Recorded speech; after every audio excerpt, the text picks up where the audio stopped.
Qala al-mu'allif rahimahullah ta'ala wa nafa'ana bi'ulumi wa bi'ulumi salafus salih wa bi'ulumi syekhina Syekh Ibnu Jubair bid-dini wad dunya wal akhirah amin ya rabbal.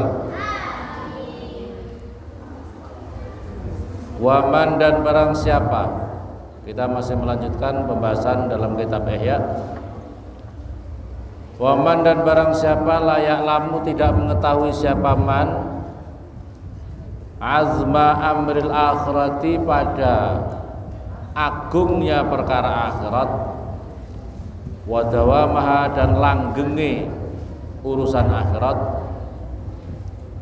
Kok ada orang tidak tahu keagungan perkara akhirat dan langgenge terus menerusnya kenikmatan anugerah di akhirat itu, maka orang itu dikatakan kafirun. Di dalam keterangan kitab ini berarti orang itu masih kafir, maslubul iman, yang masih dicabut imannya, fakaifa, maka bagaimana yakunu ada siapa man minal ulama, termasuk dari ulama, man seseorang la iman lahu, yang tidak punya iman baginya. Bagaimana ada seorang ulama, bagaimana ada seorang ustaz, bagaimana ada seorang ustaz, bagaimana ada seorang santri, kok dirinya tidak mengetahui terhadap agungnya perkara akhirat dan langgengnya perkara akhirat itu, maka orang itu masih tercabut imannya. Terus bagaimana dirinya masih diakui, masih dianggap sebagai seorang ulama, seorang ustadz, seorang santri. Waman dan barang siapa layak lamu tidak mengetahui siapa man mudaddat dunya lil akhirah, pada permusuhannya atau marune perkara dunia dan akhirat. Wa anal jam'a, dan sesungguhnya mengumpulkan bainahuma di antara keduanya itu tomaun fi ghairi matma', itu adalah suatu harapan yang tidak pada tempatnya yang diharapkan. Ada orang kepingin menyamakan kenikmatan kemuliaan dunia akhirat, tidak akan bisa sama. Bagaimana bisa sama? Kalau kita di dunia ini kan paling cuma sebentar, kita merasakan nikmat di dunia paling sebentar. Kalau di akhirat abadal abidin, ya terus bagaimana bisa dibandingkan? Sama sekali tidak bisa dibandingkan. Bahwa maka kalau ada orang seperti itu namanya jahilun bisyara'iil anbiya'i kullihim. Orang itu dikatakan bodoh terhadap syariatnya para nabi-nabi semuanya. Tidak hanya Nabi Muhammad, tapi semua nabi. Bal huwa kafirun bil Qur'an, bahkan sebaliknya dirinya itu kafir terhadap Al-Qur'an kullih. Semuanya Al-Qur'an min awalihi ila akhiri, dari awalnya Al-Qur'an sampai akhirnya Al-Qur'an. Dirinya dikatakan kafir dari awal sampai akhir, mengkafiri Al-Qur'an. Kalau dia ingin tidak mengetahui terhadap perkara dunia perkara akhirat tadi, ya, perlawanan memarunya perkara dunia perkara akhirat. Waman dan qulil akhir fa kaifa, bagaimana yu'addu, dihitung siapa man min zumratil ulama, daripada golongannya ulama. Waman dan barang siapa alima, mengetahui siapa man hadza, ini kulli, semuanya. Kalau orang sudah mengetahui ini perkara dunia perkara akhirat, sumalam yu'assir akhirat, lantas kemudian dirinya tidak memilih terhadap urusan yang paling utama, harapan kenikmatan kebahagiaan di akhirat yang lebih utama dibandingkan dunia. Kok ada orang yang sudah mengetahui terhadap kemuliaan akhirat, kenikmatan akhirat, kemuliaan hakikat, kedamaian, ketentraman itu di akhirat, kok dirinya masih memilih dunia? Maka orang itu dikatakan asirus syaiton, orang itu sedang menjadi tawanannya setan. Orang itu sedang menjadi tawanannya qad ahlakat hu syahwatuhu wa ghalabat alaihi syiqwatuhu. Sungguh dirinya telah dihancurkan oleh syahwatnya dan dirinya dipaksa atas kecelakaannya. Fa kaifa yu'addu min hizbil ulama min hadhihi darajatuh. Bagaimana dirinya bisa dihitung termasuk ulama kalau dirinya mental derajatnya seperti itu? Jadi kalau derajatnya seperti itu, bagaimana disebut ulama?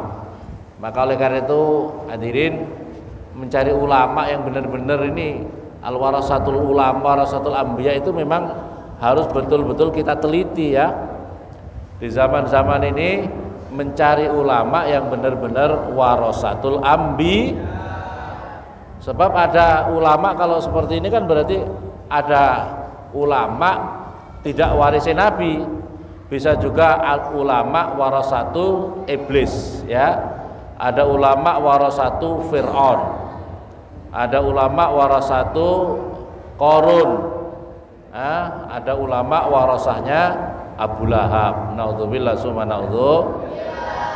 Jadi ada ulama akhirat, ada ulama pewaris Nabi, ada ulama yang menjadi pewaris dunia. Naudzubillah summa naudzubillah, yang ulama dunia ini ya. Maka oleh karena ini penting, orang tua suruh belajar anak-anaknya juga begitu. Paham ya? Ini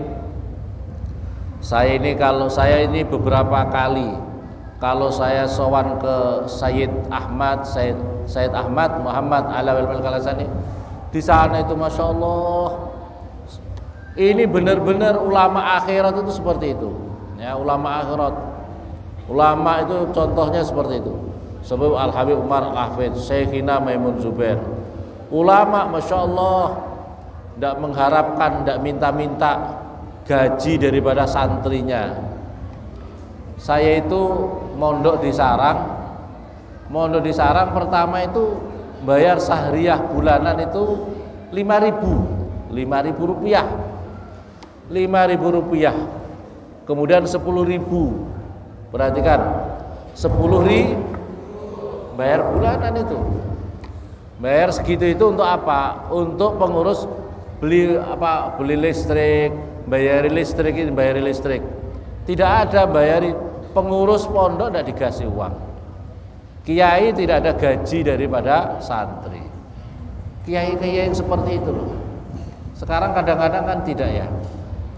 Kiai kadang-kadang mohon maaf, ada sebagian yang minta gaji daripada santri-santri. Iya apa tidak? Ada apa tidak? Sekarang ini ya. Beda dengan sekolah formal. Kalau sekolah formal ya, tapi kalau atas nama kiai pesantren, Masya Allah.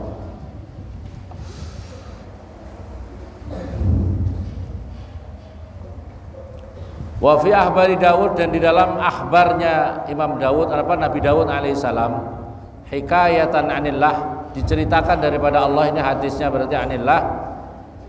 Inna adna ma asna'u bil alim idza asara sahwatu ala mahabbati an ahrimau ladida munajati. Perhatikan di sini, sesungguhnya paling terendahnya ma asna'u bil alim, apa yang aku kerjakan, Allah mengerjakan kepada orang alim, paling terendahnya daripada Allah mengerjakan kepada orang alim, orang ngerti agama, ketika dia lebih mendahulukan urusan akhirat.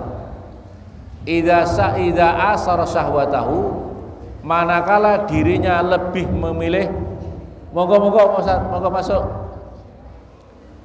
Kalau idza asara syahwatahu, manakala dirinya lebih memilih mengedepankan syahwatnya daripada mencintai diriku. Monggo di sini.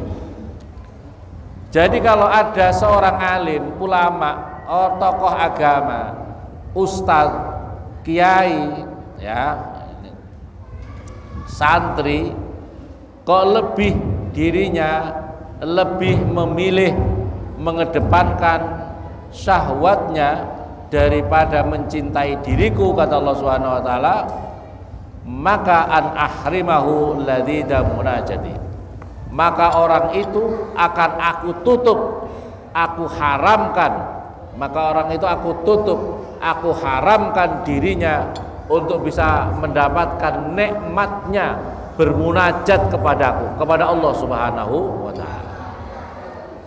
Ini salah satu keharaman, salah satu penutup jika seseorang lebih mengedepankan syahwatnya daripada munajat kepada Allah, maka salah satu indikatornya seperti itu. Jadi kalau ada orang kemudian dirinya kok tidak merasakan nikmat untuk munajat kepada Allah, kalau dirinya tidak bisa merasakan nikmatnya mendekat kepada Allah, takarrub kepada Allah, maka itu indikatornya adalah bahwa dirinya sudah ditutup oleh Allah. Itu ada masalahnya. Itu ada masalahnya. Masalahnya apa? Dirinya lebih mengedepankan, memperturutkan hawa nafsunya daripada munajat kepada Allah Subhanahu. Ya Daud, kata Allah Subhanahu wa taala dalam hadisnya yang kepada Imam Nabi Daud, la tas'al anni aliman qad askarat dunya fayasuddaka an tariqi mahabbati. Wahai Daud, jangan kamu bertanya kepadaku, jangan kau bertanya daripadaku. Kata ini ani aliman, kepada orang alim, jangan kau bertanya masalah diriku, masalah yang berkaitan dengan Allah. Yang kepada seorang alim itu yang dirinya adalah sedang dimabukkan oleh cintanya kepada dunia. Masya Allah. Ini perintahnya Allah ini. Jadi wahai Daud, jangan engkau tanya, jangan engkau, kalau tanya kan berarti bisa juga belajar. Wahai Daud, jangan engkau belajar. Ini perintah untuk kita semua. Wahai Daud, jangan biarkan orang belajar sama tokoh agama, sama seorang ulama, sama seorang ustaz, sama seorang kiai, sama seorang santri, tapi dirinya itu masih dimabuk oleh perkara dunia. Dirinya masih terlalu cinta kepada dunia. Maka orang seperti itu fayudillak fayasuddaka an tariqi mahabbatin, maka engkau justru akan tertutup daripada mendapatkan jalan untuk mencintai diriku. Ulaika qutta'ut thariq, kata Allah Subhanahu wa taala, mereka itu tokoh-tokoh agama itu, ulama-ulama itu, orang-orang alim itu, tetapi masih masih terlalu cinta dunia, maka sesungguhnya dia itu adalah pembegal, dia itu adalah perampok jalan. Masya Allah, dikatakan di sini qutta'ut thariq itu perampok yang menghalangi orang untuk bisa mencintai Allah, untuk takarrub kepada Allah Subhanahu. Ya apa tidak? Naudzubillah subhanahu. Ya Allah, ala ibadi, atas hamba-hambaku. Ya Daud, idza ra'aita li taliban fakun lahu khadiman. Perhatikan ini, ya Allah, ini hadis qudsi. Perhatikan ini, Masya Allah. Wahai Daud, ketika engkau melihat orang yang sedang belajar, seorang pelajar, seorang santri yang sedang ngaji, belajar ilmu agama, fakun lahu khadiman, maka jadilah kamu sebagai khadim yang membantu untuk suksesnya anak-anak itu sedang belajar ilmu agama. Ya Allah, perintahnya Allah Subhanahu wa taala. Jadi kalau ada orang belajar, sedang ngaji, bantu, jadilah kamu khadim. Jangan sok bagaimana kamu. Maka ya Allah, jadi kamu orang yang suka membantu, jadi khadim mereka itu. Jadi jangan merasa gengsi kamu. Jadi kadang-kadang wah santri itu umpamanya tidak punya pekerjaan, santri itu hidupnya begini, terus kemudian merasa sombong angkuh. Ini perintahnya Allah, perintahnya Allah.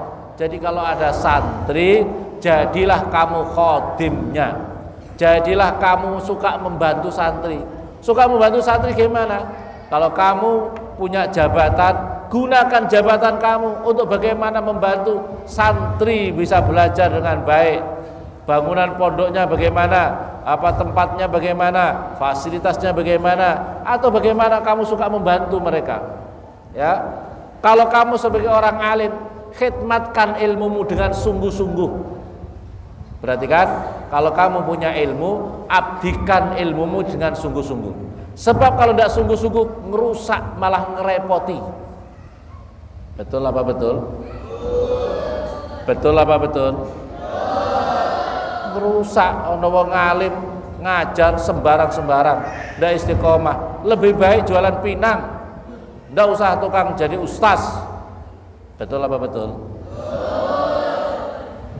Ini menyindir diri kita sendiri. Ya, diri kita itu menyindir diri kita sendiri. Jadi saya ini termasuk orang yang menerapkan ini.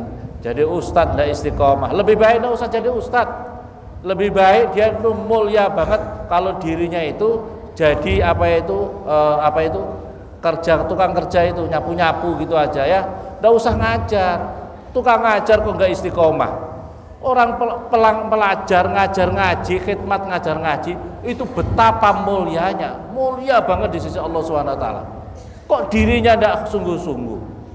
Tapi kalau ngojek sungguh-sungguh, ya enak ngojek saja. Ustaz, karena tukang ngojek ustaz ya. Ini mengkritik diri kita sendiri, nyindir diri kita sendiri. Ini Imam Ghazali ini kita belajar ngaji ini bukan untuk ngkritik orang lain, ngkritik diri kita sendiri supaya kita benar, supaya kita paham apa paham? Jadi ini perintahnya gini, khidmat. Kalau ada santri khidmat, sungguh-sungguh khidmat, ya, membantu dengan sungguh-sungguh semampu kita. Bagaimana kalau santri? Saya itu termasuk kalau santri-santri Jawa Timur itu daerah-daerah. Saya itu pernah kalau di Madura, hadirin, ini di Madura. Di Madura itu kalau ada santri, Masya Allah memuliakan banget. Walaupun mereka itu kadang-kadang tidak kenal, pokoknya asal santri, mereka itu muliakan. Nah maka karena mereka itu suka muliakan, maka anak-anaknya suka jadi santri, jadi orang alim. Dengarkan ini, prinsipnya kalau kamu suka anak-anak kamu jadi orang alim, kalau kamu ingin anak-anak kamu suka ngaji, maka orang tuanya harus seneng sama orang ngaji. Paham apa paham? Saya itu di Madura dulu, Masya Allah saya di Madura kadang-kadang main sama temen. Ya Allah, orang-orang di Madura, di kampung-kampung itu saya kalau disebut itu binder. Nah, orang Madura itu kalau saya binder, Masya Allah. Saya itu tidak paham bahasa Madura dulu. Binder itu kalau bahasa Jawa bendoro, tuan. Aduh, Masya Allah saya itu disebut tuan coba. Saya itu binder itu bendoro. Bendoro itu ya panggilan tuan lah. Oh, tuan atau Masya Allah. Jadi kalau ada santri dari mana saja, alumni pesantren mana saja, mereka menyebut itu binder. Binder itu bendoro. Itu saking dia memuliakan santri. Nah, kadang-kadang kita ini sekarang di sini enggak, sama santri malah melecehkan, sama santri menghina, sama santri meremeh. Bagaimana anak kamu jadi santri kalau kamu meremehkan santri? Betul apa betul? Betul apa betul? Prinsipnya seperti itu. Ya Daud, man radda ilayya hariban katabtu jahbadan. Ini saya lihat di di dalam kamus. Jadi ya Daud, jika kamu bisa mengembalikan kepadaku orang-orang yang kabur, orang-orang yang lari dariku, maka kamu adalah termasuk orang yang orang yang cendikiam, orang yang cendikiawan, orang yang pandai, orang yang cerdik pandai. Maksudnya bagaimana? Wahai Daud, kalau kamu bisa mengembalikan orang-orang yang kabur dariku. Yang kabur dariku dari Allah itu artinya apa? Orang yang menjauh daripada Allah dengan maksiat, orangnya nggak mau ngaji, orangnya nggak mau zikir, orangnya nggak mau pesantren, anak-anaknya nggak mau seneng ngaji, anak-anaknya nggak seneng pesantren. Maka kalau kamu bisa menarik mereka, hamba-hambaku, para makhluk itu, para manusia itu kembali mendekat kepadaku, maka kamu orang-orang yang jahbaz. Orang yang jabat itu orang yang cendikia, orang yang pinter, orang yang cerdik pandai. Dalam kamus cerdik pandai orang yang apa itu cendikia. Paham apa paham? Jadi jadilah kamu, santri, kalian ustadz, kita semuanya, jadilah kamu orang bagian orang yang bisa mengembalikan para hamba-hamba Allah untuk kembali kepada Allah, mendekat kepada Allah, mengikuti perintah-perintah Allah, menjauhi larangan-larangan Allah Subhanahu wa ta'ala. Wa man katabtuhu jahbadan, dan barang siapa aku catat dirinya sebagai orang jahbat, orang yang cerdik pandai, maka kata Allah Subhanahu lam u'adzibhu abadan, maka sekali-kali tidak akan aku siksa nanti di akhirat. Amin Allahumma. Maka kita ini kalau diamani jadi ustadz, santri, amalkan ilmunya dengan sungguh-sungguh. Siapa tahu dengan kamu mengabdikan ilmu, siapa tahu kita yang mengabdikan ilmu ini, kita termasuk orang-orang yang akan diselamatkan dari siksanya Allah Subhanahu wa ta'ala. Amin Allahumma. Walidzalik, oleh karena itu qala Hasan rahimahullah, uqubatul ulama, termasuk salah satu siksaannya kepada orang-orang ulama, seorang orang santri, seorang orang kiai, mautul qalbi, yaitu kalau ada seorang ulama sudah mati hatinya, seorang ulama yang mati hatinya. Siapa itu? Mautul qalbi, matinya hati itu ada sebabnya. Wa mautul qalbi, dan matinya hati, tolabud dunya bi'amalil akhirah, orang itu mencari dunia tapi berbemper akhirat, berbemper agama. Naudzubillah summa naudzubillah. Tapi kadang-kadang ini hadirin yang dimuliakan oleh Allah Subhanahu wa taala, kita ini kadang-kadang memang kalau orang ulama itu repot, mendakwai santri sama mendakwai orang yang tidak santri itu berbeda. Perhatikan, dengar apa dengar? Jadi kalau kita ngajak sama santri seorang ulama sama orang bodoh, itu gampang orang bodoh atau sama seorang ulama? Kalau orang bodoh sama ulama santri, kira-kira dakwahnya mudah mana? Orang bodoh, kalau orang bodoh itu manut-manut saja, karena dia tahu bodohnya. Kalau santri kadang-kadang brengkel.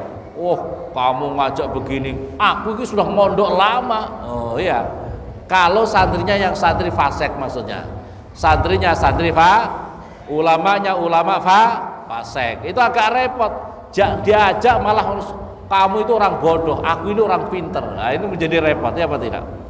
Nah, seseorang kalau ngajak, hadirin yang dimuliakan oleh Allah, seseorang itu kalau sudah merasa bahwa dirinya pinter, dirinya sudah menjadi orang baik, atau orang sudah merasa orang benar, itu sulit kita ngajak sama orang-orang seperti itu, karena dia itu bisa sok pinter, sok pandai, sok ngalim.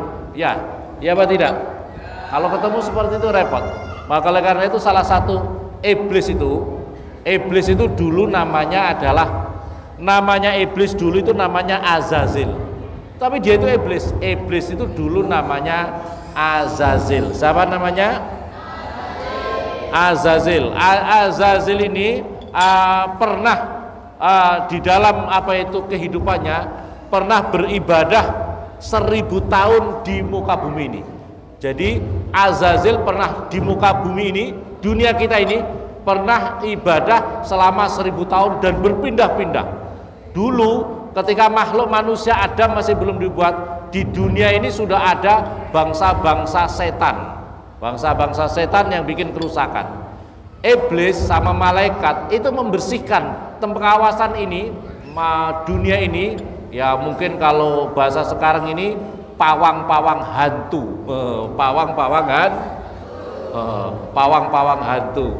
Nah, pawang hantu-hantu yang kurang ajar itu dulu yang menangani itu para malaikat dan iblis itu tadi. Tapi iblis masih ahli ibadah.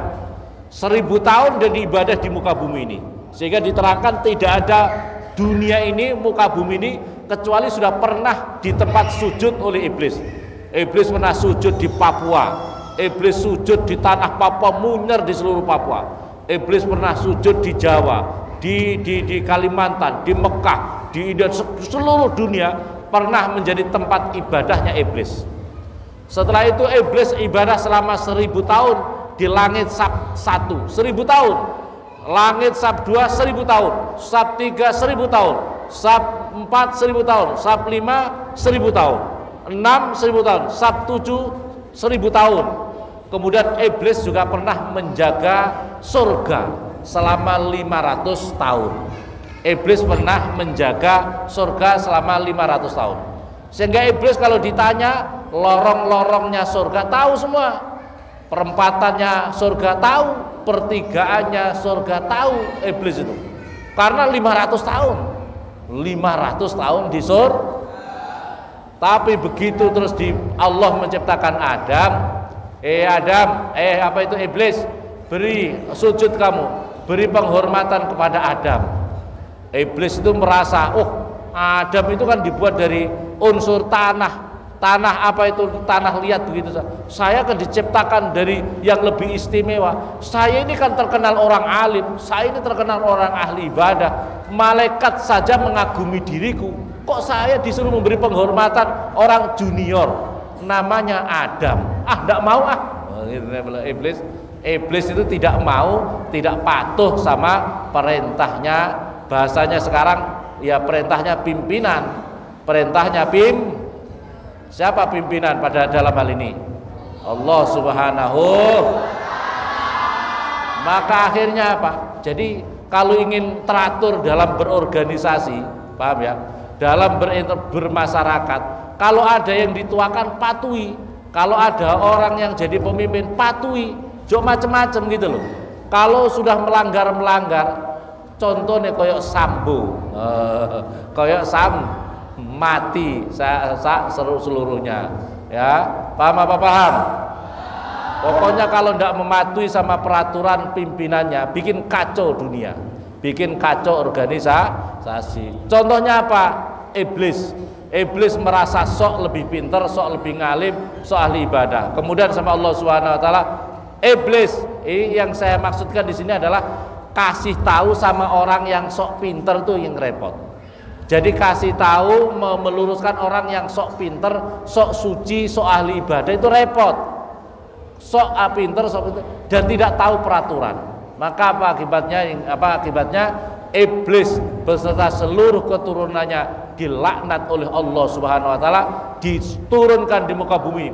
Ketika di surga dia tampannya luar biasa, wajahnya bercahaya, wajahnya seperti bulan purnama, indah, tampan, luar biasa. Begitu dilaknat oleh Allah, diturunkan di muka bumi, dia gosong, dia warnanya itu langsung keluar tanduk di kepalanya ada tanduknya, mukanya menakutkan. Iblis itu mukanya sangat menakutkan, hantu itu menakutkan. Masya Allah, itu adalah karena apa? Dilaknat oleh Allah. Dan yang lebih luar biasa, seluruh keturunannya dilaknat, semua ahli neraka karena membantah perintahnya Allah Subhanahu Wa Taala. Sesungguhnya tidak karena bantah, merasa sok tadi loh, kesombongannya itu loh yang menjadi masalah. Kesombongannya dan sok merasa lebih hebat, lebih ngalim, lebih senior daripada, tapi melanggar perintahnya Allah Subhanahu Wa Taala. Semoga bermanfaat. Alhamdulillah, alhamdulillah, rabbana lakal hamdu kama yanbaghi li jalalika wa 'azimi sultanik. Allah ya Allah, nas'aluka ya Allah, ya ya assalamualaikum ya rijalul ghaib, assalamualaikum ya rijalul ghaib, assalamualaikum ya rijalul ghaib, ya ayyuhal arwah al muqaddasah agisuna bi ghausin wa duruna bi nadratin ya ruqaba ya nujaba ya abdallah ya utad ya ghaus ya qud agisuna amiduna bi haqqi sayyidina Muhammadin sallallahu alaihi wasallam ijal hayatan ya Allah, jadi ijal hayatan ahli zurriyatana talabatin ya Allah min ahli al-ilm wal khair wa la taj'alna wa min ahli saraudat waqtu lana wa masahha wal afiyah waqtu lana wa masahha wal afiyah waqtu lana wa masahha wal afiyah wa salam fi dini wa dunya Allah. Allahumma tawil umrana wa sahha sadana wa shumardana waqdi hawadana asrah sudurana nawwir qulubana bi nuril iman wal islam nawwir qulubana bi nuril ma'rifat wa haqiqatil yaqin wa rahmatika rahmin ij'alna ya Allah min ibadikal muttaqin wa ahli ta'atika ja'alna aswal izli salam ala kita sunnah wal jamaah. Rabbana atina fid dunya hasanah wa fil akhirati hasanah wa qina adzabannar. Wa sallallahu ala sayyidina Muhammadin wa ala alihi wasallam. Ana rabbika rabbil izzati amma yasifun wa salamun alal mursalin walhamdulillahi rabbil alamin. Maula